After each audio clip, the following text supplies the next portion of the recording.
He's drinking from my world's best dad mug, barefoot, on my couch.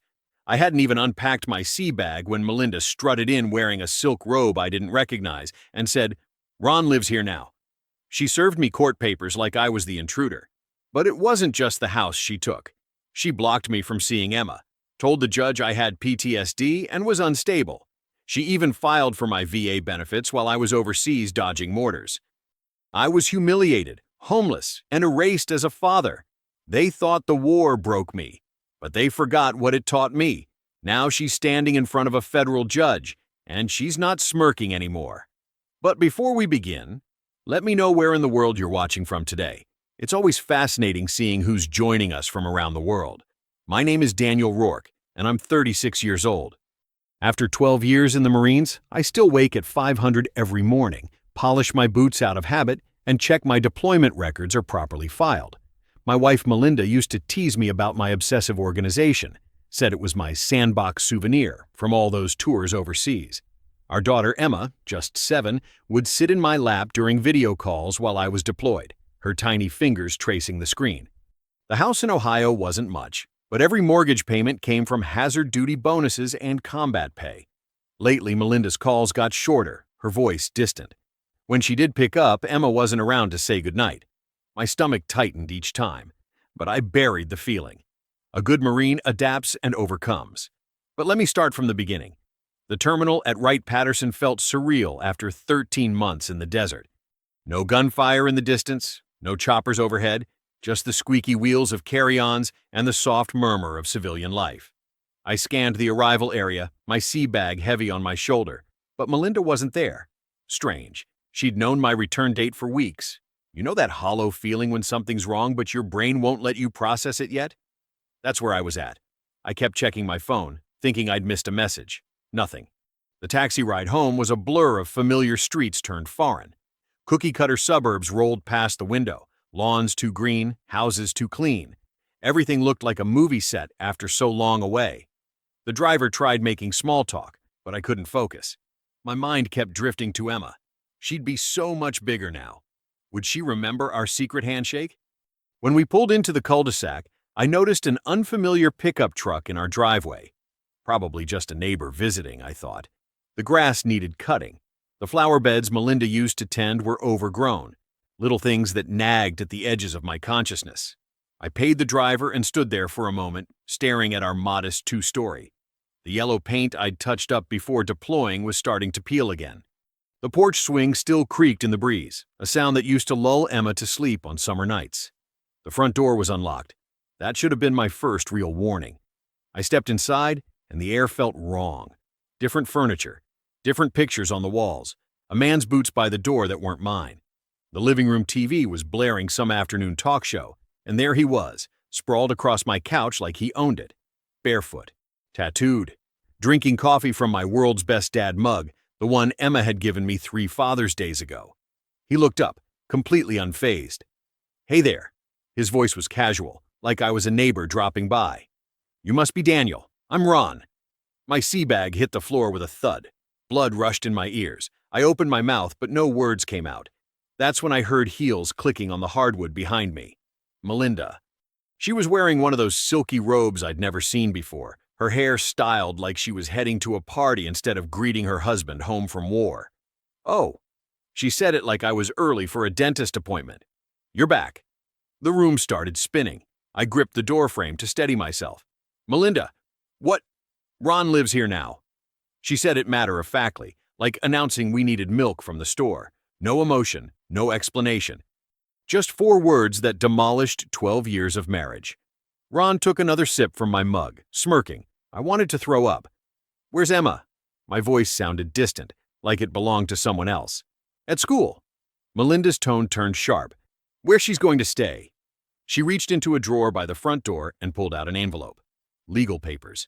The way she handled them, I knew she'd been waiting for this moment. "This is a temporary restraining order." She held them out like she was passing me the mail. "You need to leave the premises within 24 hours." I stared at the papers, not comprehending. "This is my house. My name's on the mortgage." "It's marital property." She crossed her arms. "My lawyer can explain the details, but right now, you need to go."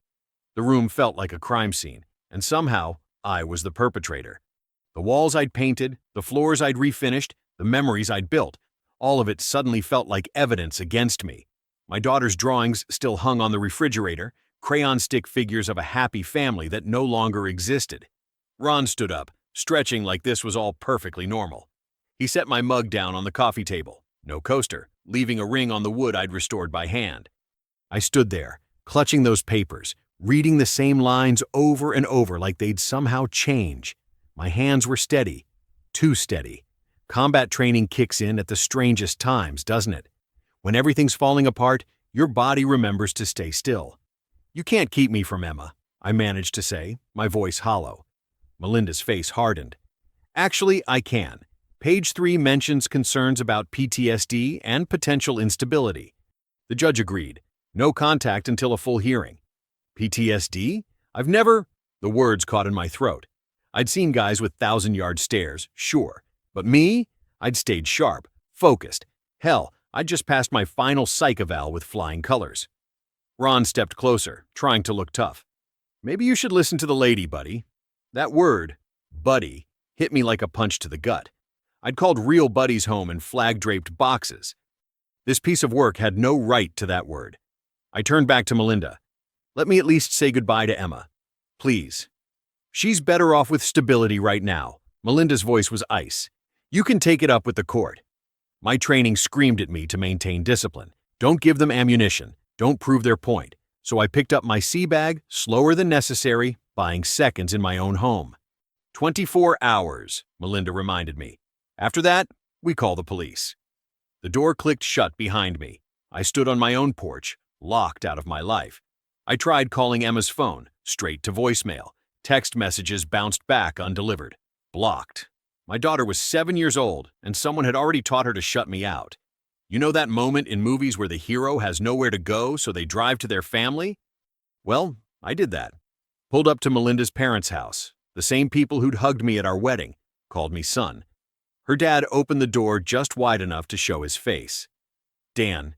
He wouldn't meet my eyes. Now's not a good time. Jim, please. I just need to understand what's happening. Melinda explained everything. He shifted uncomfortably. The anger issues. The incidents. Incidents? My mind raced. What lies had she fed them? You know me, I said. 12 years. I've been your son-in-law. People change in war, Dan. He started closing the door. Get help. Do it for Emma. The door shut.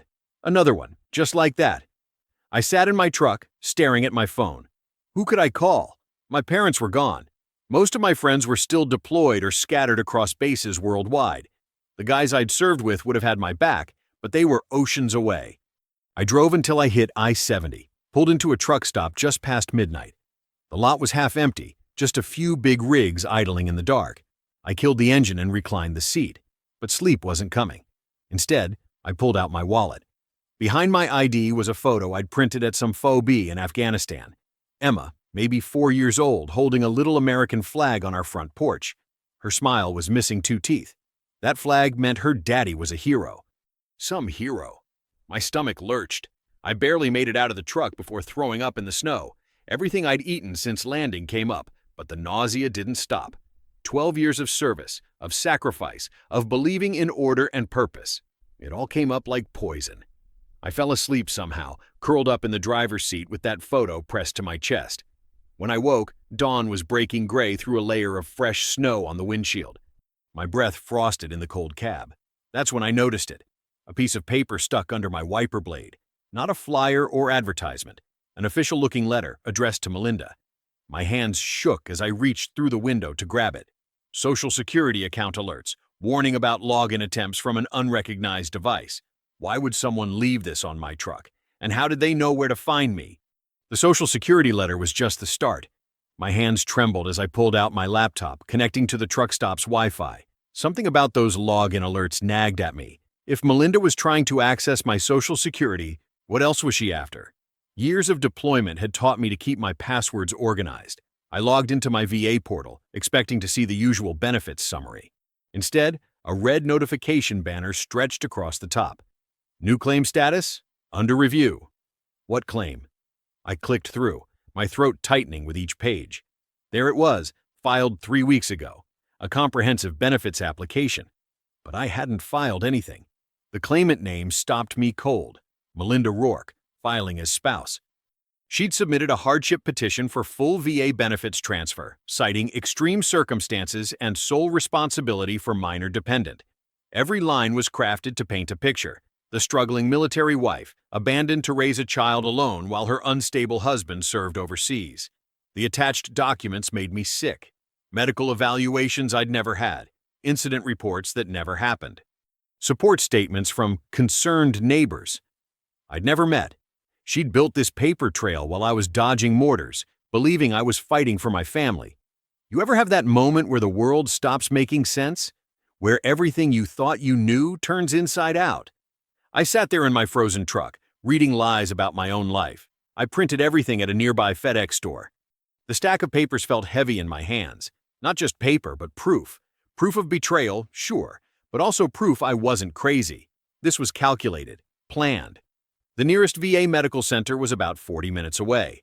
I knew what Melinda's next move would be, claiming I was unstable, traumatized, dangerous. Classic strategy to keep me from Emma, so I'd get ahead of it. The VA waiting room smelled like every government building, antiseptic and old coffee. I filled out the intake forms carefully, checking the box for mental health screening. Not because I needed it, but because I needed a record showing I was clear-headed. That's when I noticed him. Older black gentleman, maybe late 60s, sitting with perfect military posture. His polo shirt was pressed, veteran's pin on the lapel. He had a clipboard and kept glancing my way while pretending to read. After about 10 minutes, he stood and walked over. "Mind if I join you?" I nodded. Military courtesy dies hard. "Name's Curtis," he said, settling into the chair next to me. "Couldn't help but notice you've got quite a stack of papers there." I shifted the VA claims printouts closer to my chest. "Just some documentation." He smiled knowingly. "Son, I spent 30 years as a JAG officer. I know VA fraud paperwork when I see it." He tapped his clipboard. "These days, I volunteer here, helping vets navigate the system, and you've got that look." "What look is that?" "The look of a man who just discovered he's been ambushed on the home front." Curtis's voice was gentle but direct. "Want to tell me about it?" I studied him for a moment. The haircut was regulation sharp, even in retirement. His eyes had that steady focus you only get from decades of service. But it was the way he said ambushed, like he'd seen it before, like he knew exactly what was happening. "My wife," I started, then had to clear my throat. "She's filing for my benefits. While I was deployed. Everything in the claim is lies." Curtis nodded slowly. "Let me guess. She's also got control of the house? Keeping you from your kids?" "Daughter," I corrected. "Emma. She's 7. And you're sleeping in your truck." I looked at him sharply. He held up his hands. "Saw the duffel in your back seat. Classic signs." "So what's your point?" Curtis leaned forward, his voice dropping. "My point is, you're fighting a war, son. Just not the kind they trained you for. Question is, you want to learn how to fight back?" Curtis led me to a small office tucked away in the VA building's basement. The space was cramped but organized. Files stacked with military precision, certificates lined up perfectly on the walls. He settled behind his desk while I took the visitor's chair, my stack of papers still clutched tight. "All right, start from the beginning," he said, pulling out a legal pad. "And don't leave anything out."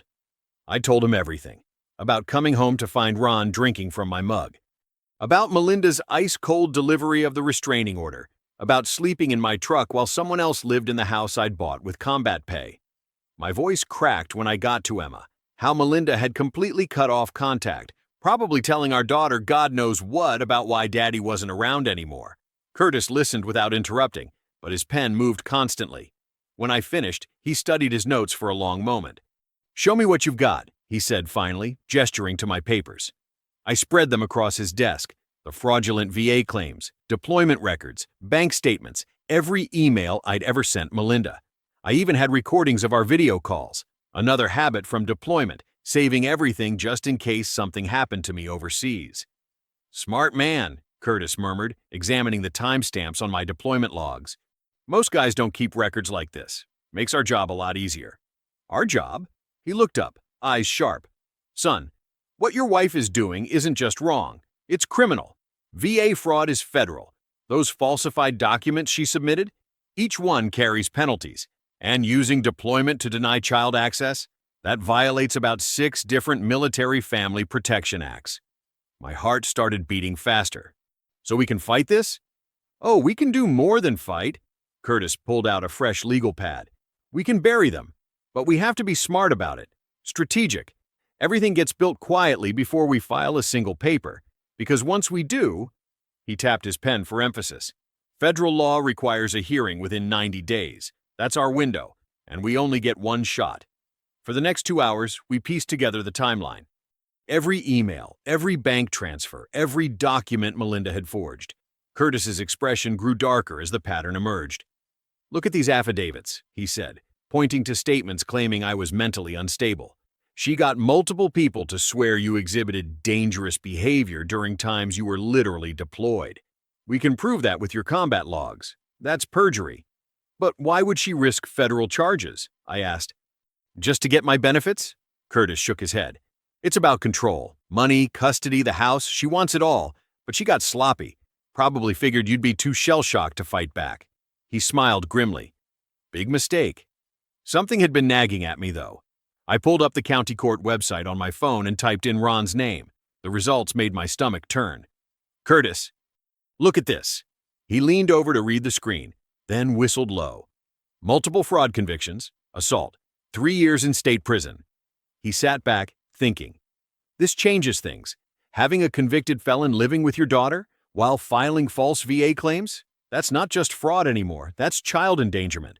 So what do? We build the case, quietly, document everything. I'll start the federal fraud investigation paperwork, but we don't file until we're ready. He began writing rapidly. You focus on gathering evidence, every communication, every witness, every paper trail. Meanwhile, I'll pull some strings with my old JAG contacts. The moment we file, that 90-day clock starts ticking. I felt something I hadn't since coming home. Hope. And then? Curtis smiled. Then we show them what happens when you ambush a Marine. Curtis pulled out his laptop. Let's dig deeper into this Ron character. Got his full name? Ronald James Kimsey, I said, remembering the signature on some mail I'd glimpsed. Born somewhere in Ohio, I think. Curtis's fingers flew across the keyboard. I've still got access to a few databases from my JAG days. Let's see what... He stopped mid-sentence, his eyes narrowing. Well. Your wife's new boyfriend's been busy. I leaned forward to look at the screen. Ron's rap sheet scrolled down like credits after a movie. Assault and battery, fraud, theft by deception, 3 separate felony convictions. My stomach turned when I saw the assault charge involved a minor. He did time? I asked, my voice tight. 3 years in state prison, released about 18 months ago. Curtis looked up at me. Right around when your wife started acting strange on those calls, I'm betting. The timeline clicked into place. I pulled out my phone, scrolling through old texts from Melinda. Here, she started canceling our video calls with Emma about that time. Said they were too disruptive to Emma's routine. Curtis was already pulling up more records. The custody paperwork Melinda filed? She listed Ron as what exactly? I dug through the stack until I found it. A stabilizing co-parent figure who's been consistently present in Emma's life for the past 2 years. Reading the words out loud made my blood boil. 2 years, Curtis scoffed. He wasn't even out of prison 2 years ago. That's perjury right there. He started making notes. And having a violent felon around your daughter without disclosing it to the court? That's going to go over real well with family services. I remembered something else. Emma's school. I'm still on their email list. They send updates about attendance, activities. I pulled up my inbox on my phone, searching through folders. What are you thinking? Here. I handed him my phone. Emma missed 28 days of school last semester. The school kept sending concerns about inconsistent living arrangements. But in Melinda's custody filing, she swears Emma's been living full-time at our house with her and Ron as primary caregivers. Curtis's eyes lit up. More contradictions, more lies under oath. He gestured to my phone. Any pictures from school events, field trips, anything that shows where Emma actually was? I nodded, pulling up the school's parent portal. They post photos from every event. Emma's in some of them, but she's with my parents, not Melinda or Ron. We spent the next hour building a timeline, cross-referencing every document against hard evidence, school records, medical appointments. Security camera timestamps from the base showing when I'd actually been home versus when Melinda claimed I was exhibiting unstable behavior. "This is good," Curtis said finally, surveying the spread of evidence across his desk. "Really good. But you know what would make it airtight?" "What's that?" "Proof of intent. Right now we can prove they lied. But if we could prove they planned it..." My phone buzzed. Unknown email address. I almost ignored it, but something made me open it. "Holy shit," I whispered. Curtis looked up. "What?" "It's from Ron. A shared Google Drive link." I clicked it, half expecting a virus. Instead, several video files popped up. "Be careful," Curtis warned. "Could be a trap." I clicked the first video. The image was shaky. Looked like someone's phone propped up in a bar. Ron's face filled most of the frame, red-faced and grinning. "So once I get custody tied down, it's easy money," Ron's voice boomed through my phone's speaker. "The Grunt's VA benefits, child support. Shit, we might even get the house free and clear. Melinda's got it all figured out." Curtis and I stared at each other. "Did he just send you video evidence of their entire scheme?" "Yes, he did." Curtis was already reaching for a USB drive. "Either he's dumber than we thought, or Melinda pissed him off somehow," I finished. "And he's covering his ass." "Either way," Curtis said, copying the files. "Christmas came early. This is exactly what we needed." The video kept playing, each word from Ron's drunken confession hitting like rounds downrange. Curtis's knuckles went white around the laptop edges as we watched. "And get this," Ron slurred to someone off camera. "The dumb grunt's still sending money home while we're living in his house." Laughter erupted in the background. "Melinda's got it worked out perfect. Soon as he's back, she'll hit him with papers. Can't kick us out 'cause it's marital property or some shit." My jaw clenched so hard it ached. 12 years of service, multiple combat tours, and this was how they talked about me. Like I was some sucker they'd conned? "The best part," Ron continued, swaying slightly, "once we get full custody, that sweet VA disability money starts flowing. Child support, too. All we gotta do is convince the judge he's unstable from the war. Paint him as dangerous." He tapped his temple with an unsteady finger. "Melinda's already got the paperwork ready." Curtis paused the video, his expression carved from stone. "I've seen a lot of betrayals in my time, son, but this..." He shook his head. "This is coordinated warfare." "Against someone who couldn't fight back," I said quietly. "Because I was deployed." "Well, now you're home." Curtis's fingers flew across the keyboard, copying files. "And we're about to light up their position." He composed a brief email to the VA's Federal Fraud Division, attaching Ron's confession along with our compiled evidence. Within hours, we got a response. Case opened, investigation pending, court date to be set within mandatory 90 days. Everything would proceed under seal to prevent tampering. "From here on out," Curtis warned, "radio silence with anyone connected to Melinda. No calls, no texts, no drive-bys. Let them think they're winning while we build our trenches." I nodded, but my throat felt raw. "What about Emma?" His eyes softened. "I know it's hard, but any contact now could give them ammo. They're watching for anything they can twist." The next few weeks were a special kind of hell. I threw myself into preparations, reviewing documents, recording testimony, building our timeline. The case grew stronger by the day, but Emma's absence gnawed at me like shrapnel. One morning, about a month before our court date, I broke protocol. I couldn't help it. I parked across from Emma's elementary school, just wanting to see her, make sure she was okay. A familiar truck pulled up to the drop-off lane. Ron stepped out, walked around to help Emma with her backpack. My hands gripped the steering wheel until they shook. She looked taller than I remembered. Her hair was different, pulled back in a braid instead of the pigtails she used to love. Ron knelt down, straightening her jacket with practiced ease. Then he kissed her forehead, just like I used to do. Something cracked inside my chest. This man, this convicted felon who mocked me in bars, was playing father to my daughter, walking her to class, checking her homework, living my life while I sat in a truck across the street, a stranger with a court date. I almost forgot about the mission, almost jumped out right there. Protocol be damned. But Curtis's words echoed. This is warfare. And in war, you don't let emotion compromise the objective. You stick to the plan. Trust your training. Wait for the right moment to strike. So I watched Ron walk my daughter into school. Watched him wave goodbye like he had any right to be there. And I remembered something my first sergeant told me years ago. The hardest battles aren't won with bullets. They're won with patience. I started my truck and drove away. 30 more days. Just 30 more days of silence. And then we'd see who was really the dumb grunt. That school drop-off scene haunted me for days. I'd catch myself staring at Emma's photo, wondering if maybe Melinda was right. Maybe the war had changed me more than I realized. Maybe I wasn't fit to be anyone's father anymore. You ever notice how doubt creeps in like fog? First it's just wisps, then suddenly you can't see 3 feet ahead of you. I found myself back in Curtis's office, slumped in that worn leather chair that had become more familiar than my truck's driver's seat. What if they're right? I asked, hating how weak my voice sounded. What if I am too damaged? Curtis set down his coffee mug, the kind with military insignias that seem to multiply in every veteran's kitchen. Son, I've counseled hundreds of vets. The ones who worry about being damaged, they're usually the healthiest ones. He pulled out a fresh legal pad. But let's do this right. We're filing a declaration of emotional stability, and we're requesting supervised visitation before the hearing. They'll fight it, I said. Let them. The more they resist reasonable requests, the worse they look. Curtis started writing. Besides, Emma needs to see you're still her father. That matters more than any document we file.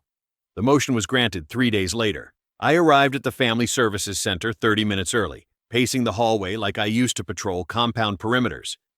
The room they led me to looked like a preschool classroom that had mated with a doctor's office. Bright colors everywhere, but with observation windows and cameras in every corner. When Emma walked in, my heart stopped. She looked so small in that big room, clutching a stuffed animal I didn't recognize. Her eyes darted around like she was mapping escape routes. That killed me. My own daughter, treating me like a threat. Hi, Emma, I said softly, staying in my chair. I've missed you so much. She stood near the door, uncertainty written across her face. Mom said you were sick from the war. I'm not sick, sweetheart. I kept my voice steady. I just had to be away for a while, protecting people, but I'm still your dad. Her lower lip trembled. Ron said he replaced you, that you didn't want us anymore. The rage that surged through me could have melted steel, but I forced a gentle smile. Remember your training. Control the battlefield. Nobody could ever replace me as your father, Emma. Not ever. I love you more than anything in this whole world. She took one small step forward. You promise? Cross my heart. I made the gesture, just like I used to when she was smaller. Remember how we used to do that? A tiny smile flickered across her face. And hope to die, stick a needle in your eye. That's right, I chuckled. Though maybe we skipped the needle part. By the end of our hour, she was sitting next to me, showing me her new school artwork. It wasn't perfect. She still flinched when I moved too quickly, and she kept checking the door like she expected someone to burst in. But it was something. A foothold in territory I'd thought lost. After Emma left, Curtis was waiting in the hallway. His expression told me something was wrong before he opened his mouth. Melinda filed new declarations yesterday, he said, leading me to a private consultation room. She's doubling down, claims you exhibited erratic behavior during the supervised visit, says Emma was visibly distressed. I almost laughed. There are literally cameras in that room. Exactly. Curtis spread some papers on the table. But here's what matters. The judge has ordered both parties to appear in person. No hiding behind lawyers. When? 10 days. He tapped the court summons. Melinda probably thinks this works in her favor, that she can put on a show, play the concerned mother. I thought about those surveillance cameras in the visitation room, about Ron's drunken confession, about every piece of evidence we'd gathered while they thought I was broken and beaten. She has no idea what's coming, does she?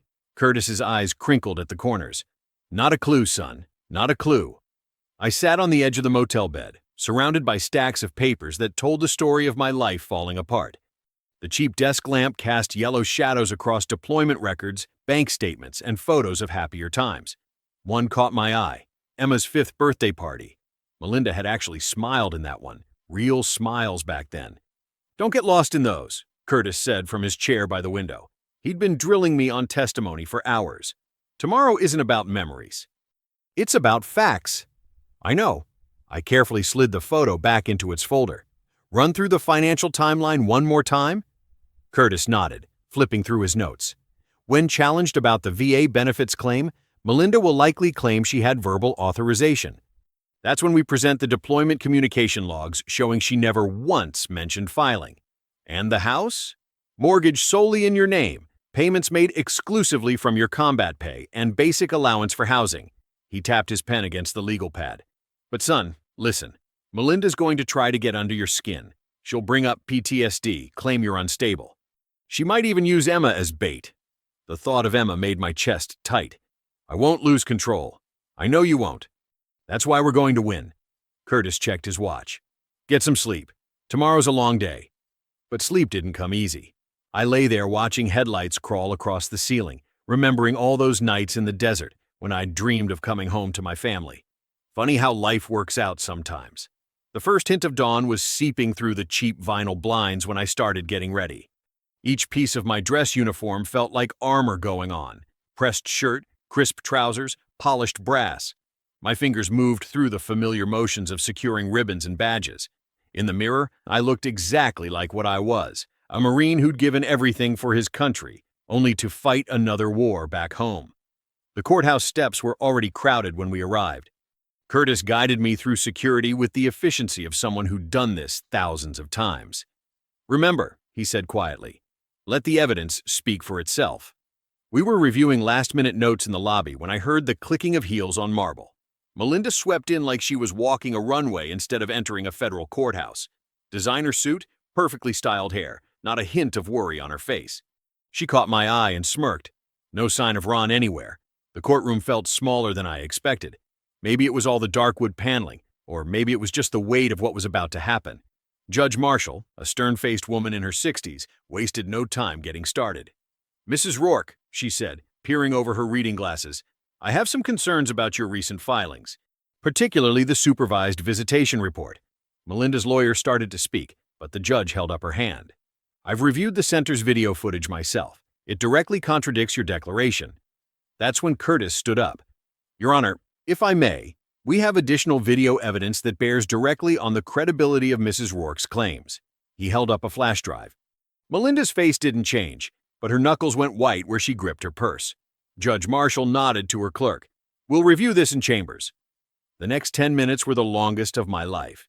Every tick of the wall clock felt like an explosion in the silence. I watched Melinda whisper frantically to her lawyer, her perfect composure starting to crack. When Judge Marshall returned, her face had hardened into granite. She sat down slowly, deliberately, like someone about to deliver a death sentence. 7 words. That's all it took to change everything. All prior motions are hereby dismissed, she said. The sharp intake of breath from Melinda's side of the courtroom was audible. Her lawyer started shuffling papers, probably searching for some kind of procedural lifeline. But I knew, and from the look on Curtis's face, he knew too. This was just the beginning. Judge Marshall's voice cut through the silence like a blade. Mrs. Rourke, please stand. Melinda rose slowly, her designer heels wobbling slightly. All that confidence from earlier had evaporated, leaving behind something hollow and brittle. Based on the evidence presented, this court finds substantial proof of federal document falsification. The judge adjusted her glasses, reading from a growing list, including but not limited to fraudulent VA benefit claims, false affidavits regarding custody and cohabitation, and willful misrepresentation of deployment circumstances. Curtis shifted forward beside me, ready with another stack of documents. The judge nodded to him. Your Honor, he said, I'd like to submit these certified deployment logs and military pay records into evidence. He approached the bench with the kind of calm that comes from knowing you've already won. Additionally, we have Mr. Kimsey's complete criminal record, which Mrs. Rourke deliberately omitted from her custody filings. I watched Melinda's perfectly manicured hands grip the table edge. The same hands that used to hold Emma's while crossing the street. The same hands that had signed all those false documents. The court finds immediate cause for federal investigation into perjury charges. Judge Marshall's gavel cracked like a gunshot. Custody of the minor child, Emma Rourke, is hereby restored to the father, Daniel Rourke, effective immediately. My throat tightened. Emma. After all these months, she was coming home. Mrs. Rourke, the judge continued, you will surrender your passport to the clerk. 2 federal agents are waiting outside to take your preliminary statement regarding the benefit fraud charges. Melinda's lawyer started sputtering about appeals, but the judge shut him down with a look that could have frozen hell itself. This hearing is adjourned. Another crack of the gavel, and it was done. The courtroom erupted into movement. Reporters who'd been sitting quietly in the back row rushed for the doors, probably hoping to catch Melinda outside. I stayed seated, letting the chaos wash over me like distant artillery fire. Curtis squeezed my shoulder. "You did good, son. Real good." Melinda stood frozen for a moment. All that careful makeup couldn't hide how pale she'd gotten. Then something in her snapped. She grabbed her purse and practically ran for the door, her lawyer scrambling to keep up. I followed at my own pace, Curtis right beside me. No need to rush now. We'd won. The courthouse steps were a circus. Camera flashes popped like muzzle flares. Reporters shouted questions. Through the chaos, I spotted two serious-looking men in dark suits flanking the exit. They weren't there for me. Melinda burst through the doors ahead of me, trying to push past the media crowd. The federal agents smoothly intercepted her, one of them already reaching for his credentials. That's when I saw him. Ron was standing off to the side, partially hidden behind a courthouse pillar. But he wasn't looking at Melinda. He was talking to a man I recognized as the federal prosecutor's assistant. Our eyes met. For a split second, I saw something like shame cross his face. Then he turned back to the prosecutor's man, nodding eagerly at whatever was being said. Curtis noticed too. "Well, would you look at that?" he muttered. "Rats and sinking ships?" Melinda must have spotted Ron as well because she called out his name. He didn't even turn around. The federal agents were professional and discreet, guiding her toward a waiting car while the reporters shouted questions about fraud charges and custody battles. I watched her climb into the back seat, designer suit wrinkled, perfect hair coming undone. Curtis and I waited until the crowd thinned before heading down the steps. My phone buzzed, a text from the child services coordinator about picking up Emma that afternoon. "Curtis," I said, "I don't know how to thank you." He shook his head. "No thanks needed. But there is one more thing you should know." He nodded toward where Ron had been standing. "Got word this morning he's already talking plea deals, offering up everything. Dates, documents, bank records." "She's about to be alone in this," I said, more statement than question. "Completely." Curtis adjusted his tie. Sometimes justice comes with a side of karma. The headlines started rolling in 3 days after the hearing. Marine's wife charged in VA benefits scheme. Local woman faces federal fraud counts. Each one felt like another nail in the coffin of my old life, but not in a way that hurt anymore. You know what I mean? Ron's plea deal came through fast, probation and mandatory restitution. He sang like a canary, handed over every text, every email, every bank statement showing how they'd planned it all. The prosecutor told Curtis it was one of the easiest cases they'd ever built. Funny how quickly loyalty crumbles when jail time's on the table. The first night Emma came home, she was quiet, clutching her favorite stuffed dolphin, the one I'd sent from Kuwait years ago. The social worker had prepped me. Give her time, let her set the pace. So I did. We ordered pizza, watched cartoons, and I let her fall asleep on the couch before carrying her to bed. Just like I used to. That house, though, our old place in the cul-de-sac, it felt poisoned. Every room held memories I didn't want anymore. Emma wouldn't even go near the kitchen where she used to do homework. Too many echoes of Ron pretending to be her dad, I guess. The real estate agent didn't blink when I listed it below market value. Price to sell, she called it. I called it getting the hell out. The lake cabin wasn't much. 2 bedrooms, weathered deck, more projects than amenities. But the moment Emma saw the water, something lit up in her eyes. "Can we get a kayak, Dad?" First time she'd called me that since I'd been back. My chest got tight in a way combat never caused. We spent weekends fixing it up together. I taught her how to use a level, how to sand rough edges smooth. The smell of fresh sawdust and pine sap replaced the chemical tang of courtroom anxiety. Sometimes she'd talk about what happened while I was gone, little bits at a time. I mostly listened. What else could I do? You can't punch away your kid's confusion? Curtis helped me set up a workshop in the detached garage. "Good therapy," he said, watching Emma and me build a bookshelf. He wasn't wrong. Every project felt like rebuilding something bigger than just furniture. I hung her artwork on the walls, new pieces, bright colors replacing the shadows. The legal guardianship papers came through on a Tuesday. Final, official, ironclad. Emma was safe. Our new life was secure. But there was one last thing I needed to do. I found the photo in my old deployment bag. Emma at age 4, holding that American flag at the base ceremony. The corners were worn from all the times I'd pulled it out overseas, but the image was clear. My little girl, proud and innocent, before everything went sideways. The post office had those flat-rate boxes, just the right size. I wrote Melinda's new address, her sister's place across state lines, in block letters. Clean, precise, military habit. The photo slid in easily enough. No note needed, no words left to say. Standing there at the counter, watching the clerk weigh and stamp it, I felt something shift inside. Not satisfaction exactly, not vindication, more like release. You spend enough time in war zones, you learn the difference between winning a battle and finding peace after. This was both.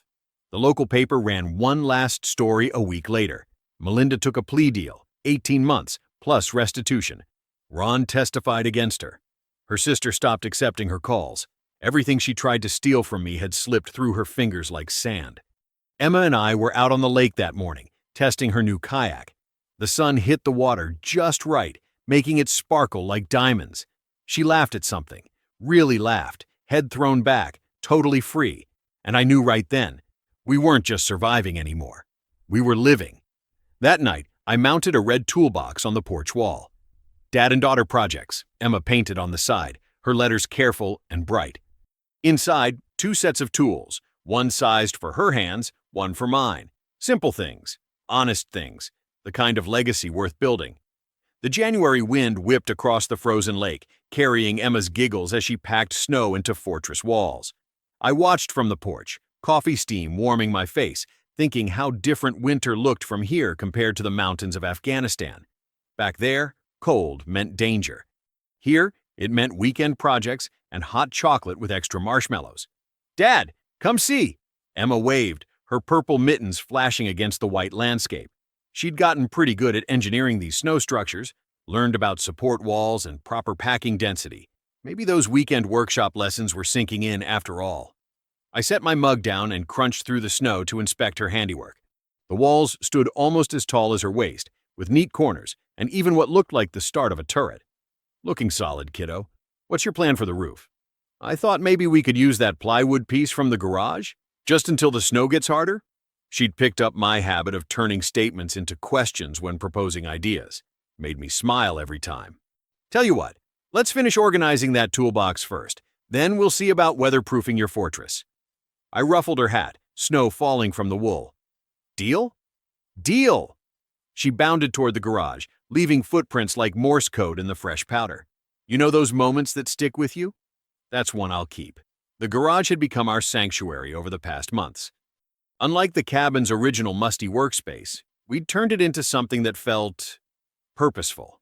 Pegboard walls held tools in size order, each outline carefully traced in marker. Emma's idea. She said it helped her remember where everything belonged. Smart kid. That red toolbox, though, that was special. It had survived 3 deployments, countless moves, and even those nights sleeping in my truck. Now it sat on our main workbench like a battle flag planted on conquered ground. "Can I do the letters?" Emma held up the white paint marker, already uncapped. She'd been practicing her printing at school, showing me her homework with growing confidence each day. "All yours, sweetheart." I steadied the box while she worked, tongue caught between her teeth in concentration. Each letter came out careful, deliberate. Dad and daughter projects. Something about seeing those words, her writing them without hesitation or doubt, hit me harder than expected. Remember that world's best dad mug Ron had been drinking from? This was better. This was real. We spent the next hour sorting through tools, Emma asking about each one's purpose. The worn Phillips head that had hung pictures in our first house. The socket set I'd used to fix her bike last summer. Every tool had a story now, and she wanted them all. "What's this one from?" She held up a scratched measuring tape. "That's from building your reading nook." I smiled, remembering how she'd insisted on purple paint for the shelves. "You were the official measurement checker, remember?" She nodded, running her fingers over the metal case. "Can we build something else today?" "Always." I pulled out the project notebook we'd started keeping. Another of our rituals, planning before building. "What are you thinking?" "Something for spring, like a garden box? For flowers?" Her eyes lit up the way they did when an idea took hold. We sketched it out together, her small hand steady as she drew the corners. Basic stuff. Pressure-treated lumber, galvanized screws, simple joinery. But watching her calculate dimensions, seeing her confidence grow with each decision, That was the real project. Outside, the snow fort waited patiently. Inside our workshop, we measured twice, wrote everything down, and added it to our weekend plans. Every mark on that paper felt like another brick in the foundation we were building. Not just projects, proof that we belonged to each other. The red toolbox sat between us, fresh paint drying, tools nestled inside like promises. Emma organized the smaller items into compartments she'd lined with felt scraps. "So they don't get scratched," she explained. The care in her voice. That's what healing sounds like. Through the garage windows, I could see her snow fort standing proud against the winter sky. Tomorrow we'd tackle that roof, probably end up with snow down our collars and red cheeks from laughing. But right now, watching her sort through our shared tools with such gentle purpose, I knew we'd built something far stronger than any wall of snow or wood. The spring breeze carried the scent of fresh-cut grass and new beginnings as I hammered in that final shingle. Funny how something as simple as fixing a roof can feel like closing a chapter. Each nail I'd driven over the past week had been another full stop in a story I was finally ready to finish writing. From up here, our little slice of lakefront looked different.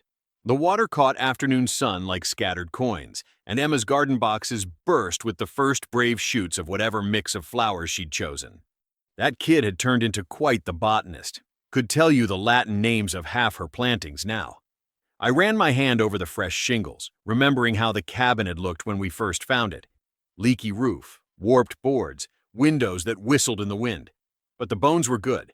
Sometimes that's all you need, a solid foundation and the will to rebuild. The hardest repairs, I'd told Emma while we worked, are the ones you can't fix with just tools. She'd nodded like she understood, and maybe she did. Kids see more than we give them credit for. The sign we'd hung yesterday caught my eye. Clean white letters on cedar, sealed against the weather. Emma had insisted on painting it herself, each stroke careful and determined. The Rourkes, it read, simple as that. No fancy script, no elaborate designs, just our name, claimed and planted like a flag. Below it sat that red toolbox, our Saturday morning ritual waiting patiently for the weekend. These days, it held more than just wrenches and screwdrivers. There were crayon drawings tucked in the bottom drawer, project plans written in Emma's improving handwriting, even a few Polaroids of us mid-build, covered in sawdust and grinning. I thought about Melinda sometimes. Couldn't help it. But she'd faded like an old photograph, reduced to paperwork in some government file. Last I heard, she'd moved states away, her carefully constructed house of cards scattered to the wind. The charges stuck. Justice isn't always loud. The scars were still there, sure. You don't walk away from betrayal without them. But scars can be like tree rings, marking growth instead of damage. Emma and I had built something stronger than what was lost. Something honest. Climbing down the ladder, I felt the familiar ache in my shoulders. Good pain, earned pain. Different from the weight I'd carried during those nights in my truck, or the hollow feeling watching Ron walk my daughter to school. This was the kind of tired that comes from creating instead of destroying. "Dad," Emma's voice carried from inside. "Dinner's ready." I made the sauce all by myself. I had to smile. She'd been experimenting with cooking lately, armed with YouTube videos and determination. Sometimes the results were interesting.